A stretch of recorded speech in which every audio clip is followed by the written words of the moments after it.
This is going to be a dual purpose video because I've got two microphones in front of me, and it's going to be an audio check between the two of these just to sort of compare the sound quality between what is known to be a genuine Shure MV7X and a highly suspected fake of a Shure MV7. Most of the checks check out to kind of like be genuine -2, which I've kind of gone through in the last two videos. Mostly the key one is the wiring, and I've kind of explained that already in the last video. This is just to see how the sound quality differs between the two microphones, because I've been using this microphone for the past couple of years via USB and taking work calls on it, and I've done like 1 or 2 videos with it, and I've had no real issues with the audio. It sounded okay. I didn't pay hardly anything for it, so I'm not really too upset by it. But now I've got a confirmed genuine Shure MV7X here. I wanted to see how much the sound quality has differed, because when I compare the Shure MV7 to my Electro Voice RE20 and the SM7B, I can hear a clear sound difference. So I've got them both plugged into my Rodecaster Pro 2. I'm using the SM7B profile because it isn't an MV7 profile on here, but equally they're both dynamic microphones. On channel 2, which is the Shure MV7X, I've got it at 55 dB with the neutral preset. On channel 3, this is again on the SM7B profile, again 55 dB on the neutral preset. So that's what you've been hearing so far. I'm gonna move it up to on channel 3 to the podcast studio preset. So I'm not sure if there was a live switch over in terms of my audio. I'm going to head back out, go to channel 2 and change that also to podcast studio. So now both microphones are set to the podcast studio preset. On the recording, I'm going to switch them back and forth between tracks 2 and 3 just so you can hear if there's any audio switching between the sound quality differences or if they sound pretty much the same. Now, whilst I'm on the menu, I'm going to switch this over to broadcast. Now we're on the broadcast preset for both microphones on tracks 2 and 3, 55 dB, Shure SM7B profile, but using the broadcast template. So what I'm going to do now, I'm actually going to switch off all processing completely. And then when I switch off all the processing, I'm now going to flip over to the overhead camera and do an unboxing of the Shure MV7 Plus. So here is the Shure MV7 Plus. Again, like in my MV7 unboxing, I'm not sure if this plastic bag is a case of Amazon putting it in there or if Shure themselves, but nonetheless, it's not sealed. Like I've seen some listings on Facebook Marketplace of microphones where they're completely vacuum sealed all around, and I don't believe Shure package their items like that. Just using my thumb to cover the serial number, but just so we can identify the bottom of the box. As before, when I've discussed these labelings, there's no Chinese markings on here. It's got the QR code for the Shure recycling. So this is what I believe is the label you should be expecting to see here in the UK. I'm not sure what it'll be like in the US, but in the Chinese market, they got different recycling logos all over the place with Chinese symbols all over it. And I feel that would be the difference between a UK genuine Shure microphone versus a grey market, but genuine Shure microphone. So again, here's the seal.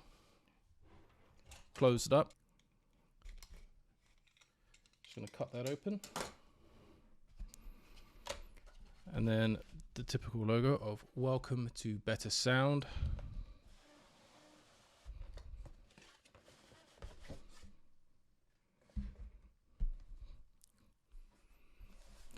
And then again, this box section is not sealed at all.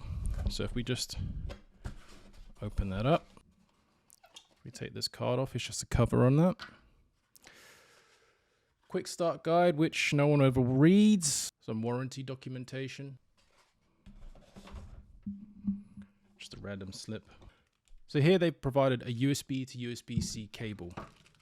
As discussed in previous videos, in terms of checking for Shure's authenticity, they heat seal their bags. Whereas the fakes that I've seen, they come in those plastic clips where you can actually just push them back down and close them up. So it's nice of them to provide a very thick USB-C to USB-C cable. It's boxed up in a white carton. So I'm just going to put this down for now and clear some desk space. And now here is the microphone. The bag for the microphone is not sealed. Overall, first impressions, the microphone feels very much the same size as the previous first gen Shure MV7. Now if I was just to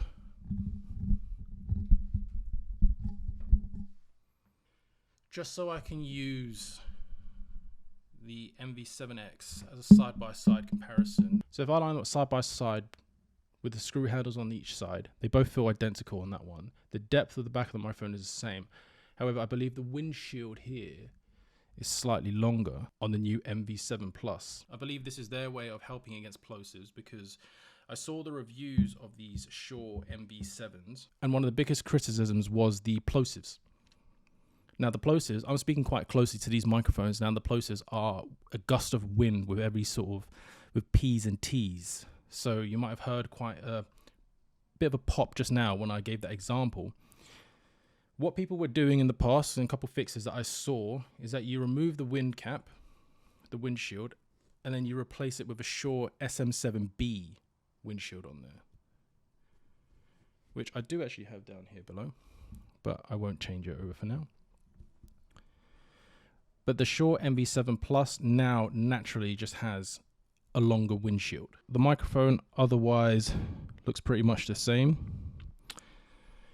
The LED light strip is different actually. I've seen actually some videos of this where you can actually change the colors of it, which actually looks pretty cool. The yoke doesn't now go all the way over to the top, whereas before you could actually just loop it back round. Going down to the bottom always knocked here, and I feel like they missed an opportunity to fix that design, because I never liked the fact that this would happen, that you would connect here, so then what would end up happening is that you would get marks and dinks on your microphone, which I think they should have addressed that by giving this a slightly longer yoke. I did find with my fake Shure MV7 that over time it does loosen up the more that you turn it, and this one does as well. So then occasionally I'd have to keep tightening this up. I never had that problem with the Shure SM7B, but I'd never really done it so aggressively like that. So maybe that's a trick that I need to do at a later date. I will do a more in-depth review of this microphone at some point. But for now, this was just an unboxing video and just an excuse. I have something to say and something to talk about as I'm doing an audio test across the Shure MV7X and the Shure MV7 Fake. So for now, not much more to be said, other than thanks for watching and keep a lookout for the review. Cheers.